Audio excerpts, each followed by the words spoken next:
I'm reading from Luke 4:14 through to 30. Jesus rejected at Nazareth.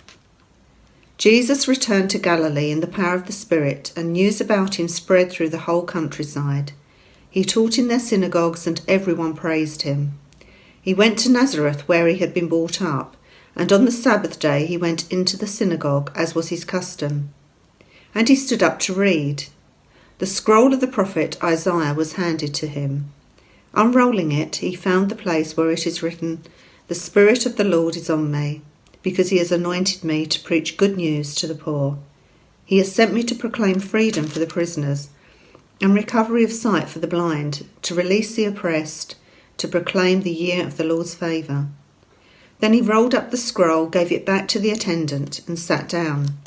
The eyes of everyone in the synagogue were fastened on him, and he began by saying to them, "Today this scripture is fulfilled in your hearing." All spoke well of him and were amazed at the gracious words that came from his lips. "Isn't this Joseph's son?" they asked. Jesus said to them, "Surely you will quote this proverb to me, 'Physician, heal yourself.' Do here in your own town what we have heard that you did in Capernaum. I tell you the truth," he continued, "no prophet is accepted in his hometown.